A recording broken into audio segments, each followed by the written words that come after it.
Salve, salve, senhoras e senhores! Estamos começando mais um AgroX aqui pelo seu canal preferido que fala das coisas do agro, contanto um pouco diferente. Aqui a gente fala para fora da bolha do agro, para você que não faz parte da cadeia produtiva do agronegócio, mas gosta das coisas do agro, respeita as coisas do agro, ou se você ainda não entende muito bem, não sabe muito bem que o agro está inserido na sua vida 24 horas por dia, seja muito bem-vindo ao AgroX. Aqui você entende isso, aqui você fica por dentro de tudo isso, que todos os setores do agronegócio estão interligados e estão interligados na sua vida, por mais urbana que seja. Por mais que você nunca tenha pisado na terra, nunca tenha visto um boi, uma vaca de perto, o agronegócio está aí, faz parte da sua vida o tempo todo. E o nosso convidado de hoje é muito especial, vai trazer muito conhecimento pra gente, vai agregar muitas curiosidades interessantes. Então fica aí, vem com a gente que depois da vinheta eu conto pra você quem é.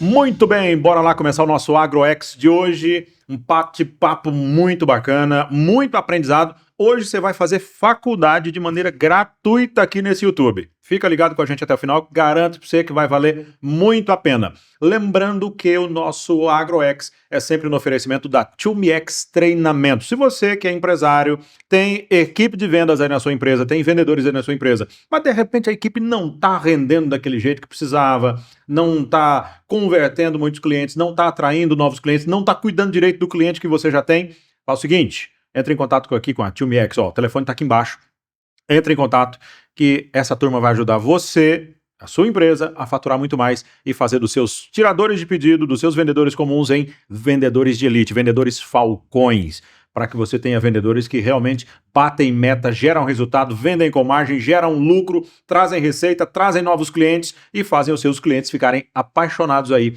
pela sua marca, tá bom? Agora, se de repente você tá com a carreira assim meio estagnada, tá meio perdido, né, não está alcançando os resultados que você gostaria, você pode se tornar o profissional mais desejado e bem pago do mercado, se tornando um vendedor falcão. O que é o vendedor falcão? Vendedor falcão é o gerador de resultado, é o batedor de meta, é o vendedor que é o profissional mais desejado pelas empresas. É o profissional que mais está em falta e o que as empresas estão buscando. Vendedores de elite, vendedores que sabem gerar resultado e atrair clientes, converter mais vendas. E vendas é um processo treinável. Você aprende do zero ao avançado, de maneira simples, aqui com o pessoal da 2MX, tá bom? E nosso AgroX também agora no oferecimento da Rede Adão. Rede Adão, para você que precisa de um supermercado, Rede Adão tem para você um supermercado que te oferece um atendimento, variedade, produtos de altíssima qualidade e aquele atendimento diferenciado. Para você que também precisa de gás, Rede Adão tem o Adão Gás para você, o gás Super Gás Brás de excelentíssima qualidade para você aí na sua casa, tá bom? Para você que é de Jataí região, Rede Adão. Agora, se você tem pet, Rede Adão tem o Adão Pet para você também cuidar do seu pet, cuidar do seu bichinho. Lembrando que a maioria dos produtos que você encontra no pet shop é agro também, viu? A ração, aquele ossinho, os brinquedinhos e tudo mais, o shampoozinho, o perfume lá do seu pet, é tudo agro, tá bom? Então tudo isso tem na Rede Adão para você e o tanto que é bom. Bora lá começar o nosso AgroX de hoje e hoje a gente tem um convidado muito especial, é o Marcondes Dias da Barros Agronegócio. Ele que é especialista em processamento de milho, nutrição animal para produção de bovinos de corte e de leite também. Ô Marcondes, seja muito bem-vindo, obrigado pela sua presença, uma honra ter você aqui, obrigado já desde antemão pela sua contribuição aqui no nosso AgroX de hoje, viu? Ô, Wander, eu que agradeço e também quero parabenizar aí pelo trabalho do AgroX. Obrigado. Falar um pouco, né, do nosso agro fora, né, desse meio, igual você muito bem apresentou. Então, assim, parabéns e vamos lá. Se eu puder contribuir aí um pouquinho, já ajuda, né? Obrigado, uma satisfação imensa. A nossa missão aqui é mostrar a verdade do agro para quem não é do agro, porque as pessoas que são nas zonas urbanas, né, o pessoal da cidade, às vezes não tem noção da grandeza do agro, né? É engraçado que muitas vezes a gente vai no mercado, vai no hortifruti, compra lá o abacate, a cenoura, o tomate, o pepino, o pimentão, né, a laranja, a manga, a melancia, e esquece que isso é agro, né? A gente esquece que isso é agro. Vai lá, compra o leite de caixinha e esquece que é agro, né? E esquece, não sabe de onde vem, né? o leite não dá na caixinha, viu, gente? Não é Não. fabricado na indústria. O leite vem lá da vaca, precisa de alguém ir lá amarrar uma vaca, né? Tirar. Ordenhar o leite. Vaca não dá leite, como já dizia o Cortella, né? Portela. Vaca não dá leite, tem que Tem que ir tirar. lá e tirar. Tem que ir lá e tirar. Não tem como. Ô Marcondes, como é que começou a sua história no agro? Você sempre gostou do agro? Como é que foi? Você foi empurrado pro agro ou o agro te chamou desde cedo? Bom, Wander, é o seguinte, para mim falar da minha chegada no agro, né, eu tenho que falar um pouco da minha família, né. Hoje, o Marcondes é casado com a Lívia, né, e a gente tem uma história aí no agro. Então, voltando um pouco, né, voltando nos meus avós, né, tem um livro aqui em Jataí que chama Os Primeiros Fazendeiros, né, que chegaram aqui, que fundaram a cidade, e a família Barros está lá, né. Que legal. Que Bem bacana. legal mesmo. Eu descobri há pouco esse livro. Então tem lá a história até chegar na minha mãe. Que E a minha bacana. mãe foi a última geração dessa família Barros, nessa linhagem, nesse ramo, vamos falar, Aham. que terminou. No meu avô terminou, ele foi o último que vendeu a propriedade. Então a partir da minha mãe já não tinha. Então minha mãe era professora A fazenda fundada lá na época da fundação de da Jataí fundação de Jataí, terminou no seu avô. foi desfazendo pela necessidade e chegou até o meu avô, e meu avô foi o último que precisou vender para educar os filhos e tudo. Então, mas minha mãe nunca perdeu isso. Ela implantou isso em mim. Talvez, nós somos 4 irmãos, talvez dos 4 que ela mais colocou foi eu.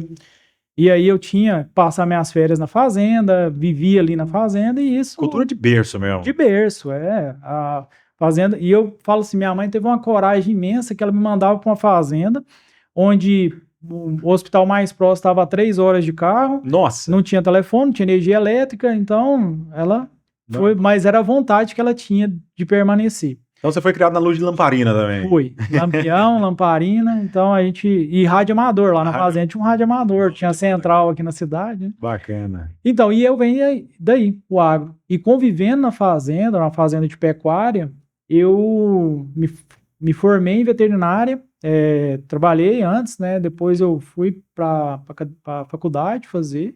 Minha mãe foi um exemplo disso, meu pai também. Ambos formaram depois. Meu pai formou, eu já tinha 10 anos. Minha mãe formou, eu já tinha 20. Então, assim, eu não podia me dar o direito de não estudar, né? E aí, quando foi para mim decidir, eu falei, não, eu quero fazer veterinária, uma coisa que eu já tô ligado, que eu já tenho vivência, né? Praticava, eu lembro, as férias antigamente vinha em novembro, né? Em novembro ainda era campanha de vacinação, então eu participava das vacinações na fazenda. E era divertido, né? Divertido, a gente achava aquilo ali um prazer, né? Então, e aí eu fui para a faculdade.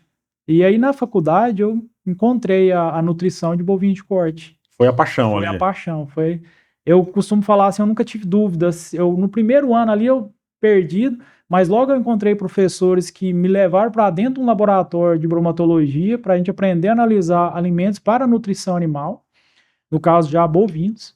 E a gente fez um trabalho, na época, um trabalho muito bem feito de levantamento de índice zootécnico. Então, ali no segundo ano de faculdade, eu já rodava as propriedades aqui da região. O intuito do projeto era a gente traçar um perfil dos pecuaristas aqui de Jataí. Então, ali por volta de 2004, 2005, a gente estava fazendo esse levantamento para que o grupo depois, esse embasamento ia servir para quais são as pesquisas que a gente vai desenvolver daqui para frente. Que bacana. Bem bacana. Os professores tiveram uma visão assim, bem... Foram visionários. Foram visionários. Pensaram muito à frente. Porque eles falaram assim, como que a gente vai desenvolver uma pesquisa, uma região onde a gente não conhece? Todos eles vieram de fora. Uhum. Então, eles falaram assim, não, vamos entender como que é, e aí foi esse levantamento de índices zootécnicos que a gente chamava. Isso aí rendeu alguns artigos, alguns resumos, e aí a partir daí eu apaixonei pela pesquisa, fui para Goiânia, fiz mestrado e doutorado na área de nutrição, depois fui para Salvador, uma oportunidade que eu tive de fazer um pós-doutorado lá, e lá eu encontrei o coproduto, que é a indústria que, assim, depois de Salvador, eu nunca mais parei de trabalhar com coprodutos. Então, voltei de Salvador, morei em Goiânia, o mestrado, doutorado foi lá em Goiânia, e aí eu fui, até que a Cargill me chamou para trabalhar na parte de processamento de milhos, comercializando os produtos da indústria. Que bacana. Então, essa é a minha história no agro aí. Sensacional. Como dizia meu avô, andou mais que notícia ruim. Andei bastante. Como a gente fala no goianês aqui, né? Ô Marconi, sobre nutrição animal, hoje, de repente a pessoa que está do outro lado, as pessoas sempre se perguntam aqui, mas beleza, isso aí é lindo e tal, mas como é que isso é refletido na vida da dona de casa que mora no Jacutinga, da dona de casa que mora na Vila Fátima aqui, no Brisas, e que tá indo agora no supermercado comprar os ingredientes pra janta, né? Porque o almoço já foi, né? Já foi, né? E é 11 da manhã, cravado. Né? No interior de Goiás, gente, 11 horas da manhã, cravado, você já não acha mais ninguém na empresa. Tem empresa que fecha pro horário do almoço, né? Se você quiser encontrar um gerente de loja, um dono de empresa, no horário das 11 horas, é sem chance de encontrar. Já foi pro almoço. Para essas pessoas que estão indo no supermercado, tal, para o cidadão comum da cidade, o que isso reflete? A questão da nutrição animal traz o quê? E o que isso reflete na vida de todo mundo? Cara, essa pergunta é muito importante mesmo, porque eu sou muito temente a Deus, né? E eu penso assim, que Deus foi muito, ele pensou muito em nós quando ele criou o bovino. Por quê? Boa. O que é a nossa maior fonte de energia na Terra? É o Sol. E quem consegue transformar essa energia em algo palpável, vamos falar assim, vamos sair um pouco do acadêmico, né? Vamos pensar, é a planta, né? As árvores, a grama. Então, a grama, as árvores, elas conseguem reter essa energia e transformar isso em algo que seja palpável, né? Então, e quem consegue pegar isso e transformar em um alimento nobre? Somente o bovino. O bovino. Por quê? Mas o bovino, a gente quando formula dieta para bovinos, a gente não formula dieta só para o animal. Igual, por exemplo, quando você formula uma dieta para um pet, para monogástrico em geral, aves, suínos, você formula para ele. Bovino não. Bovino você formula para micro-organismos que estão dentro do rumen. O rumen é uma câmara fermentativa. Então, lá dentro, quem processa o alimento que chega para o ruminante é as bactérias do rumen, é os micro-organismos do rumen, não só bactérias, né? Tem fungos, tem uma série de micro-organismos ali que vão fazer essa digestão. E a partir dos metabólitos, do que esses micro-organismos geram, é que vai alimentar o bovino. Caramba! Então, é verdade que o bovino tem 2 estômagos ali? Tem 4. 4? São 4 estômagos? São. Ó, tá aí uma curiosidade. Gente, um bovino, uma vaca, um boi, tem 4 estômagos. A gente chama de 3 pré-estômagos. O rumen, o rumen, retículo, omaso, que são os pré-estômagos, e a bomaso, que é o estômago verdadeiro, né? Que é aquele mais próximo do nosso, bem parecido. Então, ele tem 3 pré-estômagos e um. E é onde faz esse processamento das bactérias para alimentar? No rumen, isso. É tudo bem harmônico, vamos falar assim. Então, o ambiente ruminal, ele dá a condição para o desenvolvimento desses micro-organismos, bactérias, protozoários, fungos. Então, esses micro-organismos vão digerir esse alimento, parte deles, né? E aí, esses micro-organismos vão servir eles próprios de alimento para o bovino, e os metabólitos deles e o que eles liberam vão também servir. Então, por exemplo, eles pegam um carboidrato, transformam aquilo em ácido graxo, o bovino utiliza o ácido graxo como fonte de energia, diferente de nós, que a gente usa mais os carboidratos. Caramba! E esse micro-organismo, quando ele morre, ele serve de proteína para o ruminante. Então, a principal fonte de proteína para o ruminante é a proteína microbiana, que a gente chama, que é desses micro-organismos. Caramba. E no final das contas, isso vai virar picanha, colchão mole, colchão duro, carne moída, vai virar hambúrguer. Não só para hambúrguer artesanal que você gosta. Vai virar x-tudo, vai virar isso. O queijo, leite, vai virar mussarela do misto quente aí, ó. Tudo. Exatamente. Então, quando você me fez essa pergunta, eu quis trazer isso à luz, porque é o seguinte, o ruminante ele não compete com o ser humano por alimento. Então, por exemplo, igual eu falei, quando eu cheguei no coproduto, o coproduto ele não seria utilizado para alimentação humana, e o ruminante consegue. O pasto a gente não consegue utilizar, o ruminante consegue. Então, a dona de casa, quando ela vai comprar uma carne, ela sabe que a transformação daquilo ali não competiu com o ser humano por alimentos. Então, ela não está deixando de alimentar uma criança, alguém, ou elevando o preço desses alimentos nobres para alimentação do bovino.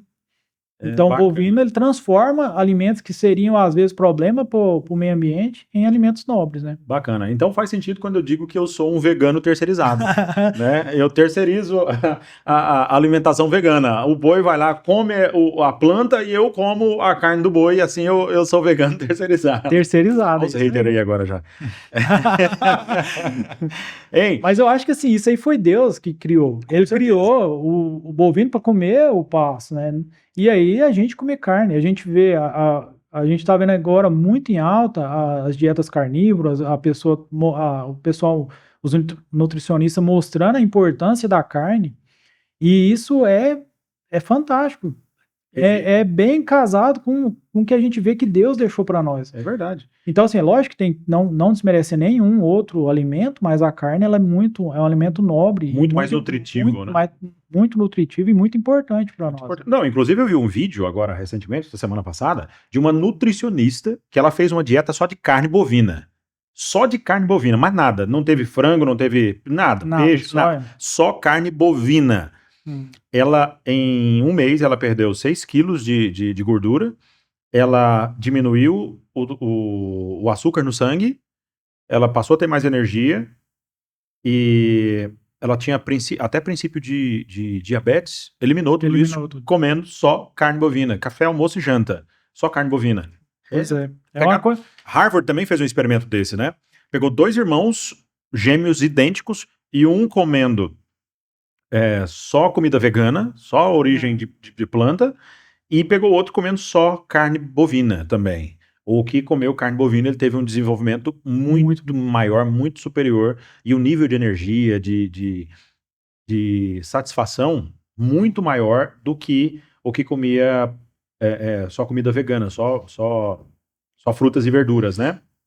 Se a gente parar para pensar, se a gente analisar a evolução do homem, não tem como ele ter cultivado nada, né? Então, a maior parte ele foi desenvolver através de animais. Ele caçava, e isso a gente vê que lógico, tem que ter muito estudo ainda sobre isso, as pessoas têm que procurar estudar mais sobre isso, mas não existe, assim, uma reação alérgica à carne, é difícil, eu nunca vi alguém falar assim, eu tenho reação alérgica à carne. Agora, outros, quando Eu respeito muito quem é contra o consumo de carne e tal, não quer comer carne, beleza, não coma carne, mas não enche o saco, então, deixa quem gosta de carne comer carne, né? Então, da mesma forma que você pode comer o seu repolho, a sua salada aí, tranquilo, sem nenhum problema. Mas os meus ancestrais não fizeram arco e flecha para caçar repolho. Não então... foi. Com certeza não foi. Né? Porque era muito mais fácil morar debaixo de um pé de uma manga, por exemplo, do que... Exatamente. Então, se eles foram atrás, é porque precisou, né? Exatamente. Agora, o Marcondes, a gente tem hoje um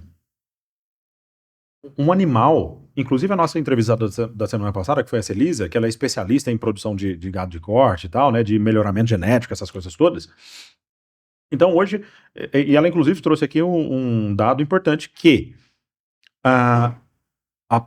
o abatimento de animais hoje é muito mais precoce. Antigamente levava-se 4, 5 anos para abater um boi com a pesagem ideal. Certo. Hoje isso é feito com 1 ano e meio, né, no máximo.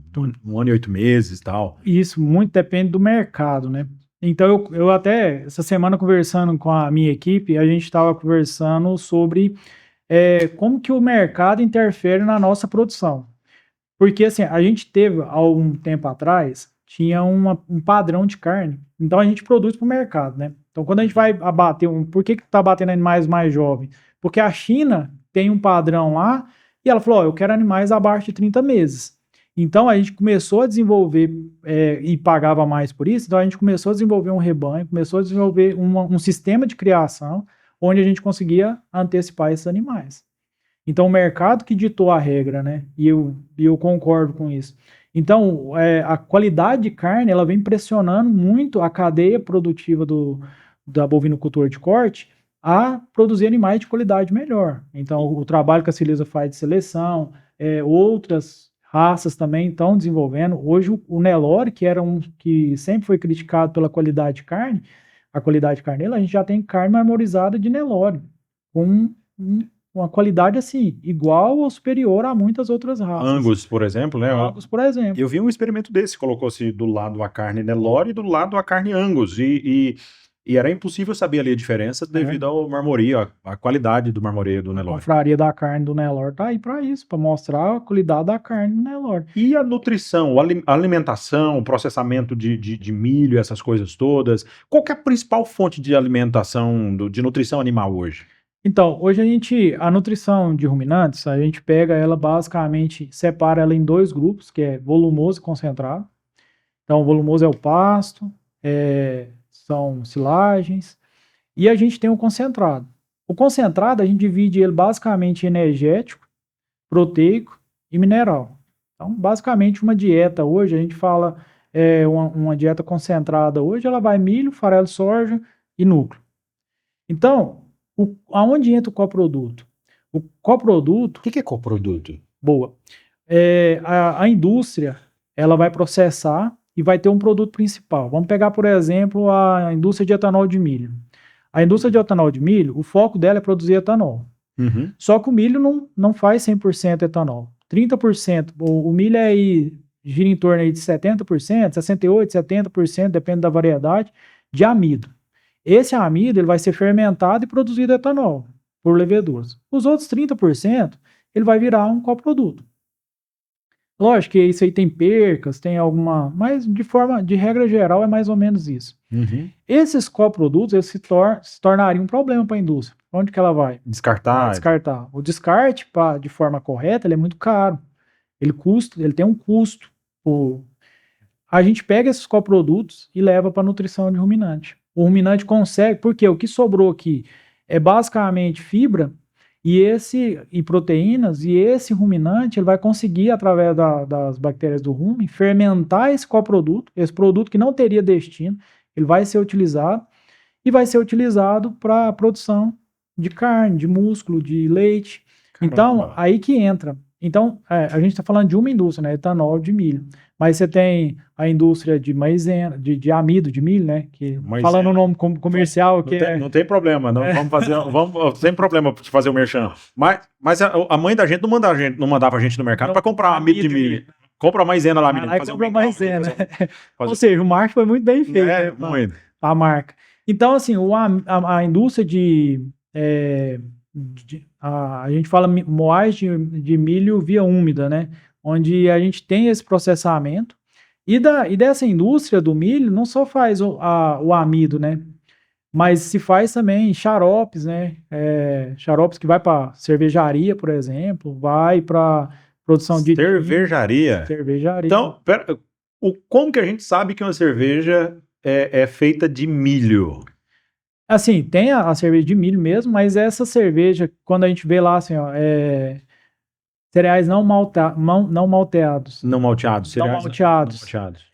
Eu já vi isso nessas marcas mais conhecidas. Então. Muita gente... inclusive, será que pega mal eu falar aqui? Mas assim, ó, Antártica original, gente, não tem nenhuma diferença da Antártica normal. A Antártica original foi uma edição comemorativa de aniversário, mas aí as pessoas gostaram e começaram a consumir. Mas ela é exatamente igual, os ingredientes são exatamente iguais, é a mesma cerveja da outra latinha azul lá. Então tá lá escrito cereais não malteados, é de milho também, viu? E aí, então, aí a gente, na indústria, eles pegam um amido, e aí o amido é um carboidrato complexo, né? Aí eles quebram ele em carboidratos de cadeias menores, e aí isso vira praticamente um açúcar. E esse açúcar vai ser fermentado. Então, na cervejaria, eles vão utilizar esses xaropes, que já são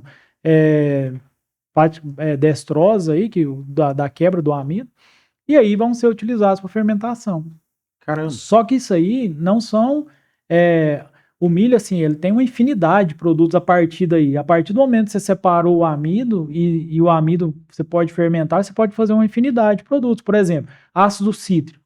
Ácido cítrico utilizado para conservação de vários alimentos. É feito a partir dessa fermentação do amido. É sério? É Caramba! E é verdade que a maisena, me contaram, eu não fiquei meio assim, será que é? Porque é muito pequenininho. Que a maisena é feita só daquela partezinha branca do milho? Sim, é só do amido. Só daquele miolinho branco? Daquele miolinho branco. Que é o mesmo que a levedura vai fermentar para fazer o etanol. Caramba. Então, a gente pega o milho assim, o milho... É muito milho, para fazer uma caixa de maisena é muito milho. É muito milho. Nossa! Por isso que é caro. A gente tem assim... E não é fácil separar, porque assim, a gente tem um processo processamento do milho para etanol, é um processo mais simples. Ele vai moer o milho todo, e ali ele vai fazer algumas separações, mas vai fermentar, e a levedura vai ter que tirar ali no meio do processo o amido e fermentar ele. Já para fazer a maisena, não. A gente praticamente disseca o milho, né? A indústria, ela separa o milho em todas as partes, germe, pericarpo e amido. Então, o amido sai purificado. Então, dali dá para fazer vários produtos a partir do amido, né?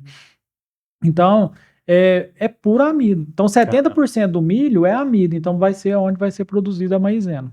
Caramba, que interessante. O amido do milho, né? E aí, da parte amarela é feita o cuscuz, gente. Cuscuz é milho, pra quem não sabe. Cuscuz. Então, aí já é um outro processamento, que a gente chama semi-úmido. Porque o processamento úmido, ele vai tirar, igual eu falei, vai separar todas as partes do milho. O processo do etanol vai moer o milho inteiro. O semi-úmido, ele vai umidificar um pouco o milho e vai retirar o germe só, que é aquela sementinha da ponta, aquela pontinha que a gente aperta, ela sai, né, no milho verde. Aquilo ali é o germe, ali está concentrado o óleo, né? É muito milho também para produzir isso, para produzir o óleo também, né? E aí nesse processo você tira o germe, aí o milho vai moer. Por quê? Porque para fazer o cuscuz, por exemplo, diminui a vida de prateleira se ele tiver com muito óleo. Então, tira ali o óleo. Para ficar só a massinha seca ali, né? E aí o germe também é utilizado na nutrição animal. Então, Caramba, que riqueza. Olha, eu te juro por Deus que eu não tinha a mínima noção dessa riqueza do milho. Cara, é muita coisa. A gente tem, por exemplo, mineração. Mineração utiliza milho moído para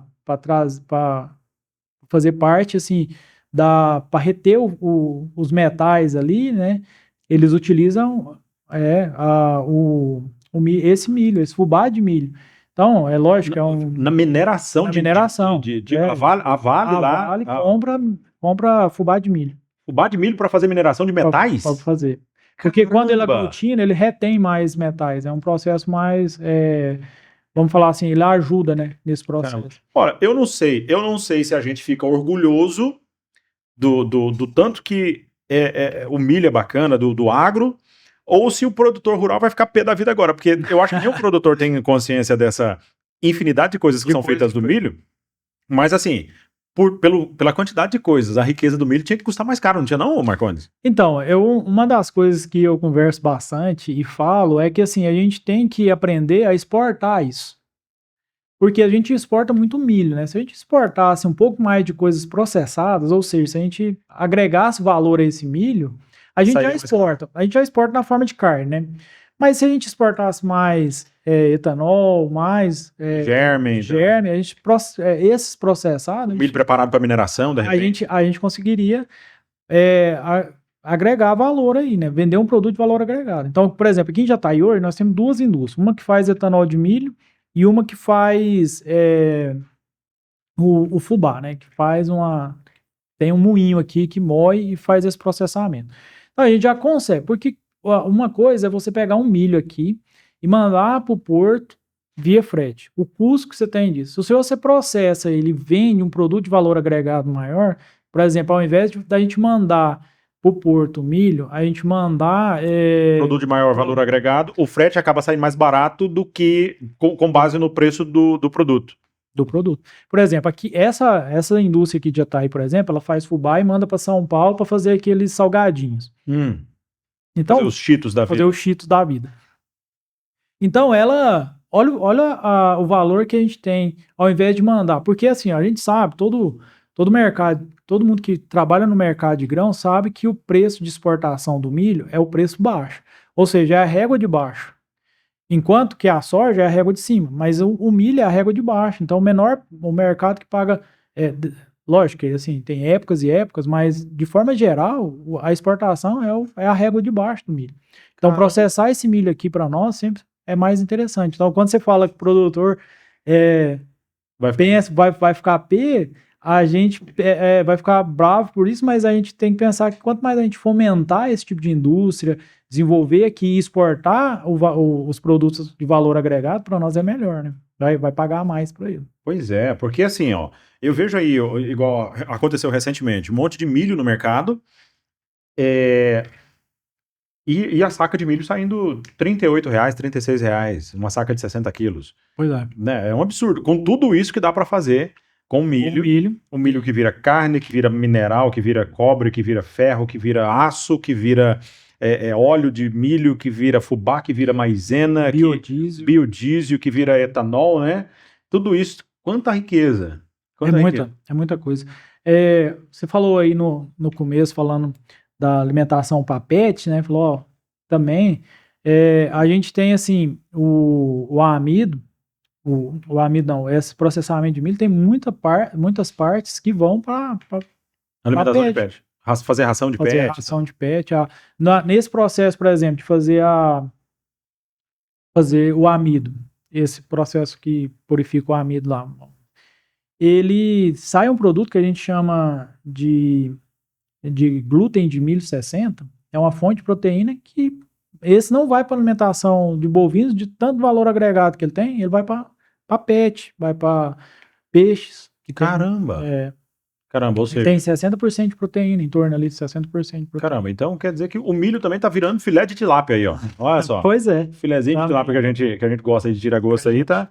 Agora, tem alguma variedade de milho que ela é mais utilizada, é ideal? Por exemplo, essa variedade aqui é mais ideal para ração, e tem esse aqui que é mais ideal, tem esse aqui que... Ou não, é tudo a mesma coisa, ou é o melhoramento genético do milho como um todo, beneficia toda a cadeia produtiva do milho?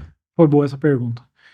A cadeia, a indústria, ela sempre pensa na quantidade de amido que tem dentro, né? Então, quanto mais amido, melhor para ela. Então, e a gente sabe, assim, é de conhecimento do mercado que, por exemplo, milhos produzidos na época do verão, ele tem mais amido que o produzido na safrinha. Diferença pouca, mas tem. Mas não é só isso. Um ponto que eu queria chegar, sabe aquela pipoca do saco rosa que costuma vender no semáforo? Aquela docinha. Então, aquela pipoca é feita de milho convencional. Ela não é feita daquele milho próprio para pipoca, que é aquele milho que a gente vê no saquinho. Pois é, rapaz. Tá aí uma pergunta que eu queria te fazer. Qual que é a diferença da pipoca que a gente vê no cinema, que é aquela pipoca feita do milho de pipoca mesmo, e aquela porque elas têm um formato diferente? Porque ela é feita com esse milho convencional, com esse milho normal do que a gente vê aí, as roças nossas. Porque aqui em Jataí, por exemplo, eu não conheço uma roça de milho para pipoca. Deve ter alguma coisa aí, mas o normal, essa grande massa que a gente vê aí, é milho normal. É o milho que a gente faz pamonha. É o milho que a gente faz pamonha. Então, o que acontece no processo? No processo, tira o germe mecanicamente, tira aquela película que envolve ele, e aí ele vai ser estourado. Até, por curiosidade, você entrar e pesquisar lá, você vai ver que é uns canhão que eles põem lá de pressão, e aí, ao que dá a temperatura, eles estouram aquele canhão e o milho explode no formato daquela pipoca, que é quando ela vira, né? Que interessante. É muito interessante. Para esse tipo de processo, o milho tem que ser maior. Então, as indústrias que fazem esse processo, eles buscam milhos maiores, entendeu? Então, assim... Os grãos mais graúdos. Pode sofrer pelo clima, não desenvolver tanto, pode ser, mas tem a genética para isso, né? Então, a indústria pega isso, uma parte mais de amido e um tamanho de grãos que vai ser compatível com o produto que eles vão precisar, né? Caramba, o que eu fico, assim, abismado é que uma grande parte, por mais que o produtor rural hoje seja muito politizado, esteja muito antenado com tudo que acontece, Mas, por exemplo, curiosidades como essa dessa pipoca aí ser feita do milho convencional, do fubá de milho ser utilizado na mineração, para separação de metais lá na mineração, lá na Vale do Rio Doce, lá. Ah, Não fala mais Vale do Rio Doce, né, gente? É Vale só. é só Vale Só agora. Vale, né? Lá na Samarco lá e tal. Isso aí é uma curiosidade que eu acho que a maioria da população não tem noção, né? É Não tem. muito interessante, muito interessante. Então, é porque assim, o que eu vejo, a turma gosta demais de criticar, né? Mas não vai lá conhecer, né? Não Então, pesquisa, não de fato. pesquisa. Por exemplo, aqui tem essas duas indústrias. Quais são? Pode falar o nome. A Plantai, que tem esse moinho, e a VMG, que tem o etanol de milho. Legal. Então, assim, tem escolas aqui e nunca foram lá visitar, mostrar, assim, Como é que é. mostrar assim como que desenvolve. Em Uberlândia a gente tem essa outra, são esses 3 tipos, né? A etanol, esse moinho que vai fazer o fubá e essa outra que vai fazer o amido. Então era muito importante as escolas levar, mostrar isso. A gente está numa cidade, uma das maiores produtoras de milho. Então Inclusive foi aqui que nasceu o milho safrinha, né? foi aqui, né? A gente já foi muitos anos aí campeões, né, de produção de milho safrinha, né? Então, e aí tá aqui e a gente não explora isso, né?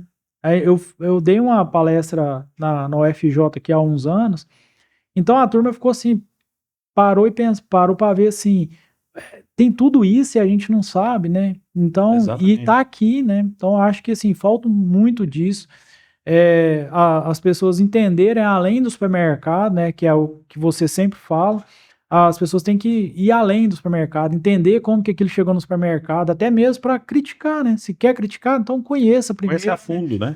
O que não dá é assim, a gente, muitas pessoas não tiram o lixo de casa, não separam o lixo orgânico do reciclável e quer vir falar mal do ar, quer salvar o planeta, né? Quer salvar o planeta. Essa frase aí é muito, muito falada, né? Não separa o lixo e quer salvar o planeta. Então tem que ir além disso, né? Se quer criticar, critique, mas então conheça, né? Fala de algo que você sabe. Exatamente. O mais interessante é que a maioria das pessoas que falam mal, tem muita gente que fala mal porque acaba caindo em narrativas mentirosas, né? Acaba caindo nas conversas porque, infelizmente, a gente vê pessoas famosas aí que têm uma maior penetração na mídia e essas pessoas acabam mais desinformando do que ajudando, de fato, né? E por conta dessa penetração na mídia, muitas pessoas boas acabam caindo nessas narrativas mentirosas aí.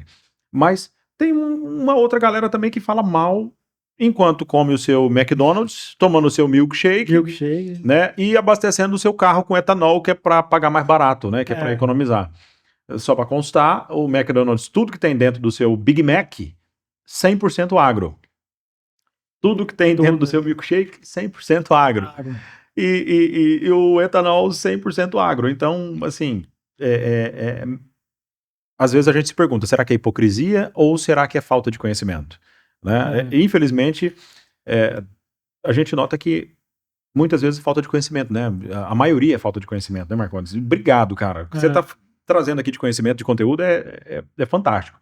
Agora, sim, tudo isso, processamento de milho, a gente vê que vai muito além do fubá, do cuscuz, da ração para o animal. Caramba, é gigante, gigante. A soja também é na mesma proporção? A soja tem muitos também, dá para fazer muita coisa, mas assim, é mais limitado, porque assim, a soja vai muito, vai assim, para a utilização do óleo dela e do farelo, e a casca, né? Então, a gente tem a casca que vai para nutrição animal, o farelo de soja que vai para nutrição animal, e aí o farelo de soja já deixou de ser um coproduto, antigamente esmagava-se para tirar o óleo, entendeu? O óleo de cozinha, né, tal, mas o farelo era o coproduto. Agora não. A indústria processa e para vender o farelo, o óleo que se tornou um coadjuvante ali. Mas ainda muito importante. Então, a partir do óleo se faz diversas coisas também, mas gordura vegetal, gordura do sorvete e tal. Biodiesel, é um monte de coisa, mas é um pouco mais limitado. Mas o consumo é gigante, né? Então, gigante. Fazem carne de soja, tofu também, essas coisas todas também. E quando a gente pensa assim, por exemplo, a gente estava falando lá sobre a carne pachina, né? O padrão de carne pachina. É diferente? É verdade que eu vou deixar você concluir, mas assim, ó, é verdade que o melhor vai para fora? Não, não. A gente tem carne de qualidade que fica aqui. E a gente vê aqui em Jataí mesmo, tem boutiques de carne que estão trabalhando nisso e fazendo carne Vale da Pedra. Vale da Pedra. Da Pedra. Do Ricardo, meu amigo Ricardo. Ricardo, grande Ricardo. Então, o brasileiro gosta de comer carne de qualidade, né? Então, tá ficando muita coisa aqui. Ou seja, hoje não tem diferença do padrão China pro padrão Brasil, não tem. Basicamente, assim, ainda assim, como a gente consome muita carne, né? Então a gente acaba ainda consumindo carne ainda de todos os tipos, né? E também as indústrias padrão de exportação, vamos falar assim, ela tem muita coisa que ainda fica aqui, né? Mas de forma geral, nós melhoramos muito o nosso padrão de carne. Tanto é que a gente tem o brasileiro ele começou a pagar mais pela carne, então ele começou a buscar carne de qualidade. Exigir mais, né? Exigir mais. Tanto e em contrapartida, as leis também são muito severas, né? As leis sanitárias brasileiras também são severas, né? São severas. Mas uma coisa assim que eu ia complementar é que assim, quando o Brasil começou a exportar mais para a China, a China aumentou o consumo de carne, foi quando a China perdeu o rebanho suíno dela, porque é o maior rebanho e o maior consumo de carne deles é a carne de suíno.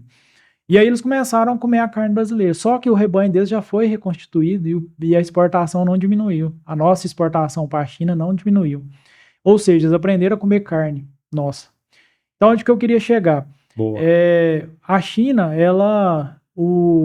esse farelo de soja, além dela esmagar lá, ela importa muito farelo de soja para nutrição animal. Então, hoje a soja ela se torna ela é muito importante por conta da nutrição animal.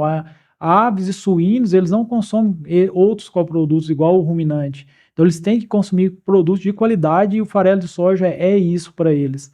Então, eles não podem assim, substituir 100% ou parte até consegue, mas a nutrição deles é mais específica. Então, eles dependem muito do farelo de soja. Por isso que o farelo de soja... Não tem pastagem aqui como a gente tem aqui, né? Eles não têm... Não, e assim, aves suínos lá, eles não comem, né? Só comem concentrado. Então, eles não têm um volumoso, é só concentrado. Não tem, por fora. Por fora. Então, assim, e aí que tá a importância da soja. Por isso que a gente vê tanta soja sendo produzida e exportada por conta da produção de carne também. Que bacana, que bacana. E o óleo. Ou seja, hoje, por mais que deu uma subida aí no preço da arroba agora, deu uma alavancada, alcatra já custando R$50, R$55 aí, dependendo do açougue que você vai, né? E a gente tá vendo uma diferença bem grande aí nos preços agora, né? Mas, ainda assim, é mais barato se a gente tivesse que importar carne, tivesse que trazer de fora. Primeiro que seria uma vergonha com o Brasil desse. Ter que importar carne, já seria uma vergonha. Mas se a gente tivesse que importar, seria muito mais caro, né? Muito mais caro. E a questão, onde eu quero chegar, a nutrição animal contribui muito para isso, né? Para fazer com que esse abatimento que a gente estava falando agora há pouco, ao invés de abater um boi agora com 5 anos, a gente conseguia abater um boi com 1 ano e meio, mas esse boi ter lá quase 30 arrobas. Com certeza. A nutrição animal. E o que tem nessa nutrição animal hoje, de fato, que trouxe essa precocidade para os animais? Cara, foi muito bom você falar isso, porque a gente já puxa um gancho aí, porque a turma fala muito, né? Hormônio. Não, fora o hormônio, assim, o que a vaca produz de metano, né? Boa. Então, cara, o metano para nós, a nutrição animal, ele é um prejuízo. Porque toda vez que a vaca libera metano, ela está liberando energia junto.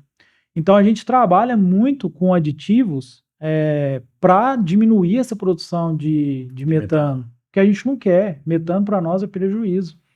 Ou seja, o metano fica no organismo do boi. Ele não produzindo é melhor para nós.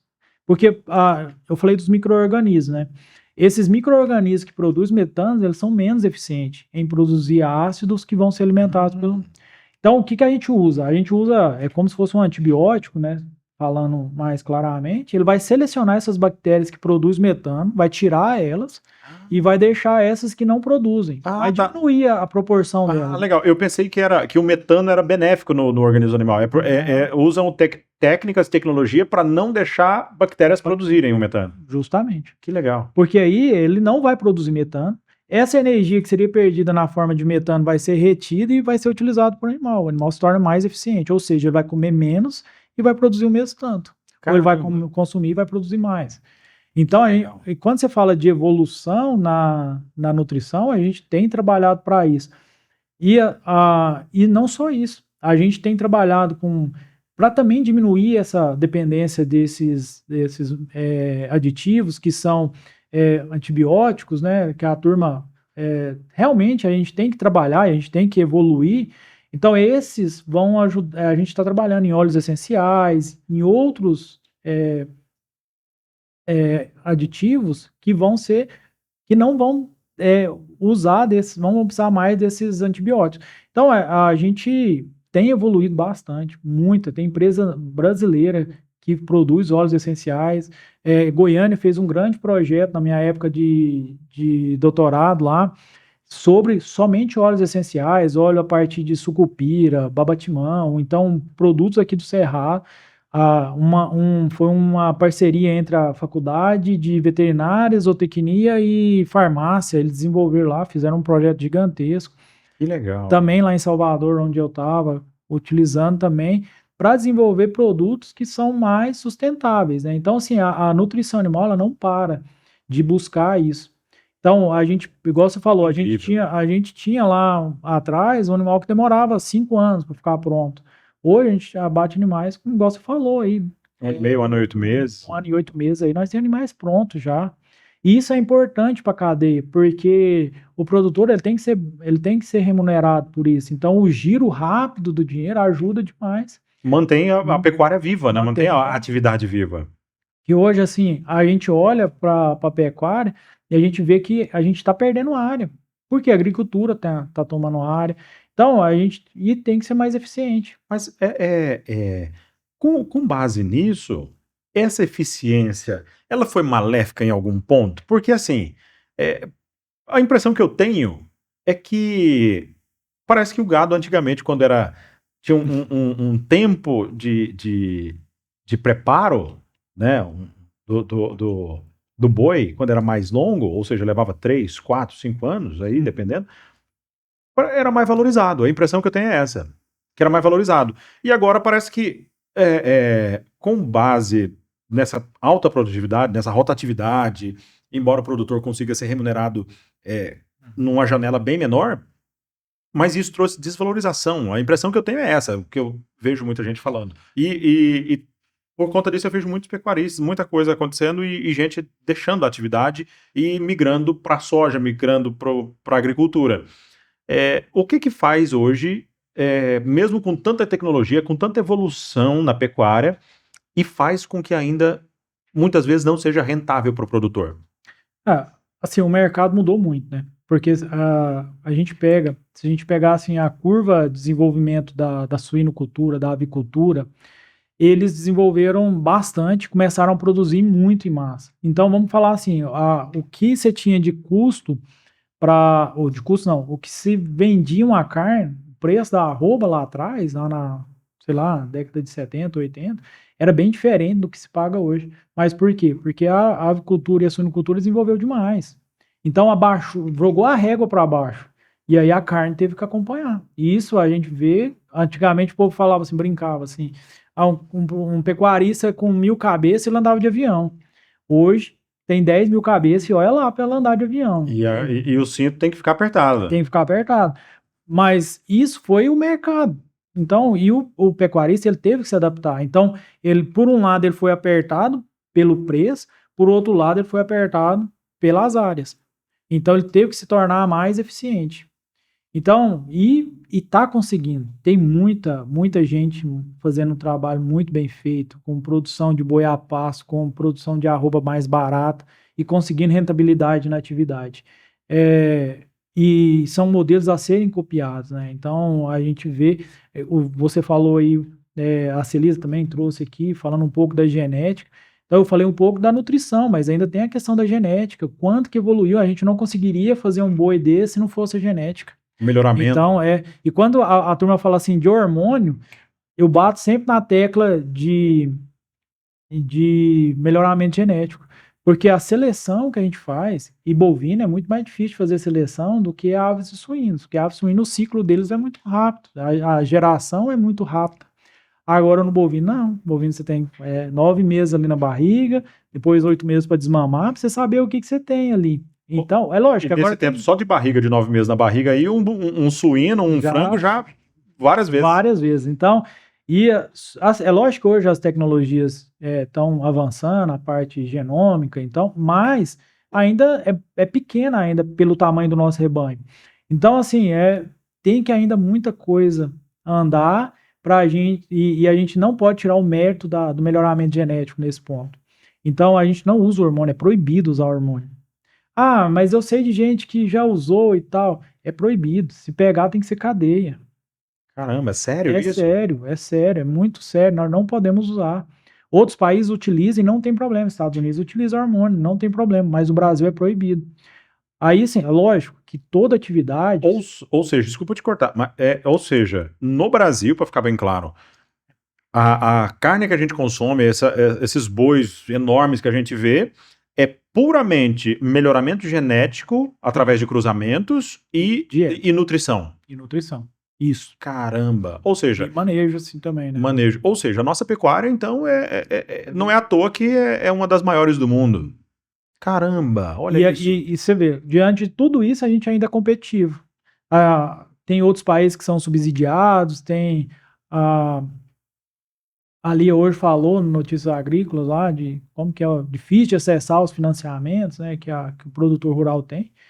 Então, mesmo assim, a gente ainda é competitivo. A nossa carne é a mais barata hoje, se a gente comparar com os principais players, principais aí que estão no comércio, a Argentina, o Paraguai, Austrália. A gente ainda é competitivo. Estados Unidos, que é o maior exportador, né? Então, eu vi umas coisas, umas notícias, então, umas informações, assim, na internet, nem sempre tudo que é dito lá a gente pode tomar como verdade. Mas você mais do que ninguém vai saber desmistificar isso pra gente, se é verdade ou se é fake news. É verdade que, por exemplo, na Europa, lá tem diversas pessoas produzindo carne, na Inglaterra, na França, na Itália também e tal, né? Mas é verdade que a nossa carne chega lá mais barata para eles lá do que o que eles produzem lá? com certeza. E é o que mais fazem eles quererem pressionar aqui, né? Porque, por exemplo, se a gente. Eu costumo dizer também tem um pouco de cultura, né? Se a gente tivesse aqui produção de hormônios, se a gente pudesse utilizar hormônios aqui, não só hormônios, eu nem digo hormônio, tem outros produtos que a gente é proibido utilizar que daria para a gente ter muito mais resultado. Que um pouco dessa pressão é justamente para a gente não produzir mais, porque se a gente conseguisse produzir mais ainda, a gente tomaria muito mais mercado, né? Então, assim, a gente tem uma série de limitação, a pressão sobre a Amazônia, tudo isso não tem a ver com essa preocupação ambiental, é tudo sobre... Muito mais comércio. Muito mais comércio. Com certeza. Então quer dizer que a narrativa que eu vi não está errada. Por quê? Segundo a pessoa que estava falando, não me lembro mais o nome dessa pessoa, ele dizendo o seguinte, que essa preocupação da Europa, das ONGs, o pessoal preocupado com a Amazônia, com esse negócio, com o meio ambiente brasileiro aqui, não tem nada a ver com preocupação ambiental. Nada a ver. É porque a nossa produção agrícola, agropecuária, né, ou seja, a produção de grãos e de carne, chega lá muito mais barato para eles lá, para o consumidor final lá na Europa do que os produzidos lá. E aí, com base nisso, os governos têm que subsidiar os produtores rurais de lá, ou seja, tem que tirar dinheiro do bolso e bancar os produtores de lá. E aí isso sai muito caro para o governo de lá. E aí o que eles não querem? Eles querem fortalecer o comércio interno deles lá. Então, por isso que sai dessas narrativas aí que a Dinamarca, que o Macron lá, a França, está preocupado aqui com o nosso meio ambiente, preocupado com a Amazônia. Não está, não. É só dinheiro no bolso mesmo. Eu sou muito como eu venho da academia, eu sou muito a favor de estudos e dados. Então a Embrapa, por exemplo, está aí. Tem um cara que é fantástico, sabe mostrar o nosso agro como ninguém, que é o professor Marcos Fava Neves. E ele fala em números. Então, eu acho que assim, se a gente quer discutir se faz bem ou não, se a gente pode utilizar ou não, se nós estamos avançando sobre a Amazônia ou não, tem que ser dados. Não tem que ser acho, eu penso, tem que tirar isso. A gente tem que ter dados. Falar com fundamento. Adianta a Embrapa fazer esses estudos desse tamanho que eles fazem, gasta o dinheiro que gasta, para simplesmente o cara olhar para aquilo e falar assim, não, mas o agro tá tomando conta da Amazônia. Não, está aqui, ó, a gente não cresceu nessas áreas, a gente não desenvolveu, a gente está aqui, a gente ocupa uma parte muito pequena do país. Então, eu acho que assim, a gente tem que ser deixar um pouco mais o achismo e ir mais pro técnico, né? E pessoas que querem criticar, igual eu falei, estuda e traz números, segue pessoas que fazem isso, né? Não cai nas narrativas dos artistas e dos globais, não, gente. Não cai, não. Agora, o Marcondes, nutrição animal e tudo mais, falando sobre. Aí vem uma outra parada muito nova do mercado. A gente falando todo esse valor do processamento de milho, processamento de grãos, produção de bovino, de corte, de leite e tal, né? O leite brasileiro também é de altíssima qualidade. Altíssima qualidade. Aí o governo vai lá e começa a importar leite de países que são subsidiados.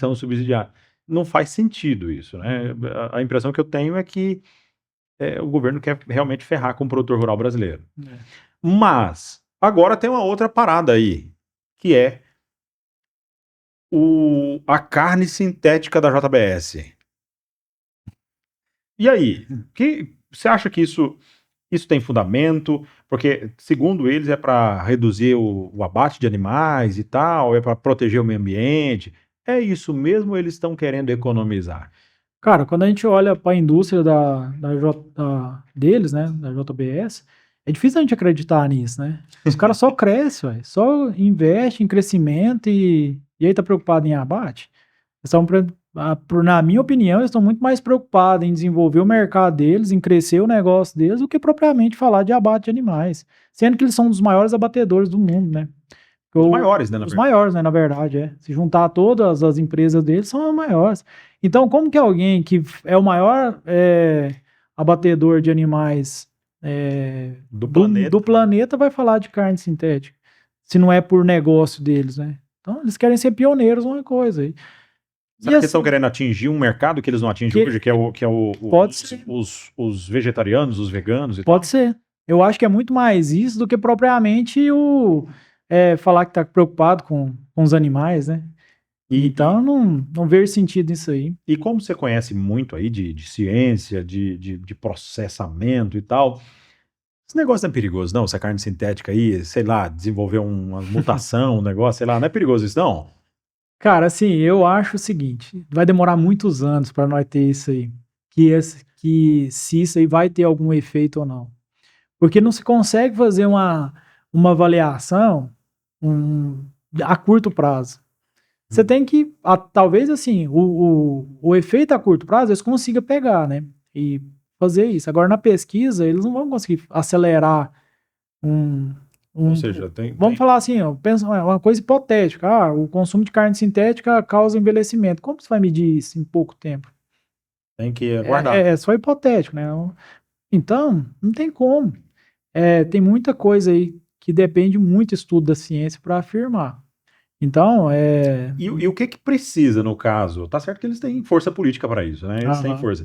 Mas o que precisa para lançar um produto desse no mercado? Primeiro eles precisam de um grupo cientista validando, falando, proteína mesmo? É proteína, nós testamos, aí depois vai para o teste. Primeiro faz em laboratório, depois faz em teste em animais, que vai falar assim, não, nenhum animal apresentou nada. Depois você vai fazer um estudo, aí libera para fazer estudo em ser humanos, aí você faz avaliação e aí, a partir daí não aconteceu nada, aí libera. Só que assim, uma coisa que a ciência tem evoluído, mas ainda precisa ainda muito mais ainda evoluir, é que, por exemplo, quando foi fazer um estudo de carne, falar lá do colesterol, né, eles utilizaram coelhos na época, há muitos anos atrás. E aí queria extrapolar isso para ser humano, e não é, né? O ser humano é totalmente diferente, o organismo é totalmente diferente. Então, isso a gente precisa ainda muito evoluir na pesquisa. Então, a pesquisa, ela tem as suas limitações, então ela lógico que com força políticas vão conseguir, às vezes, alguma coisa, mas a gente tem que estar muito atento aí a isso, né? Teria Então, coragem de comer Nunca. uma picanha? Nunca. Nem Uma para picanha experimentar. sintética, que é feita retiram o sangue do boi, aí desse sangue E do boi produz uma tinta, é aí dessa tinta vão para tipo uma impressora 3D, 3D. e aí que vai lá imprime picanha, imprime colchão duro, colchão mole, alcatra, e por aí de vai. replicação de DNA, assim. Caramba, sei não, eu não animo não, eu vou continuar no Eu vou no que tá dando certo. vou no bom e velho churrasco de antigamente. Uhum. Agora, o Marcondes, eu fiz essa mesma pergunta para a Celisa e para outras pessoas também. Corre um risco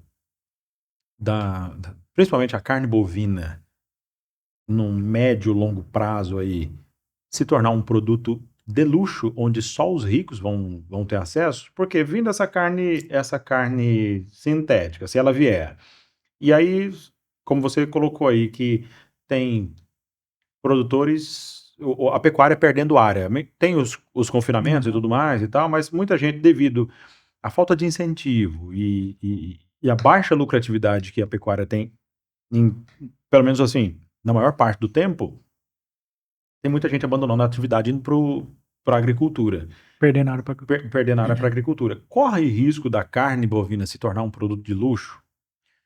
E a gente, assim, ser tipo roupa de marca que a gente passa só na vitrine, olha e fala, ei, eu subi na vida para ter condições disso aí. Eu acho que não. Assim, a gente vai ter sempre, porque quando a gente fala de carne, a gente tem vários tipos de carne. Tem a carne de boutique e tem uma carne que a gente chama carne commodity, que é aquela que é preço. Eu acho que essa ela nunca vai deixar de existir. Lógico que a carne, quando a gente pensa em um wagyu, né, um preço de valor agregado alto, aí, um Angus, aí vai ser carne de elite mesmo. Mas agora quando a gente pega essa carne commodity, a gente ainda tem muita condição de produzir. E tem muita gente perdendo espaço, que está deixando a atividade, mas tem muita gente entrando e fazendo muito bem feito e crescendo e fazendo muita coisa boa por aí em pequenas áreas. Ou seja, a gente está se tornando muito eficiente. Só o fato de você reduzir a idade de abate, você já está se tornando muito mais eficiente. Você está produzindo muito mais arrobas numa área só pelo fato de você ter antecipado. Ou seja, você está tirando categorias. Ficaria 5 para ficar 1 ano e meio, ou seja, a rotatividade ali é muito maior. Né? Você está tirando categorias que às vezes eram improdutivas na fazenda e trazendo tudo. E quando a gente olha para o consumo de carne, a gente já chegou no Brasil aí 40 e poucos quilos de carne por habitante ano. Eu como mais. Então, né? Eu também sou do que puxa a régua para cima. Eu puxo a régua bem para cima. A gente, durante os últimos anos agora, a gente deu uma caída, né? Foi para 20 e poucos, né? E agora os analistas já falam de 34. Então, ou seja, a gente já está voltando a buscar aquilo. Então, eu não vejo assim que a gente vai deixar. E esse mercado que puxa, esse mercado, porque a gente está falando assim que em termos de produção de carne, o Brasil consome por volta aí de 70% da carne e 30% ele exporta. Tem uma variação aí, mas a gente está falando que a gente é um consumidor muito grande. Se a gente aumentar ainda a nossa produção, a gente tem espaço para comercializar. Em 2000, acho que eu acredito, se eu não estiver enganado, 2026 vai ser a última vacinação que a gente tem de febre aftosa. A partir daí, a gente vai ter condições de alcançar mercados que a gente não alcança hoje, como o Japão. Aí aumenta ainda mais, e é mercado de valor agregado alto. Bacana. Então, assim, isso vai trazer um incentivo para a cadeia, com certeza. Vai desenvolver mais, a gente vai se tornar mais eficiente ainda. Então, acho que... Você sabe quais estados brasileiros que ainda não são livres da vacinação?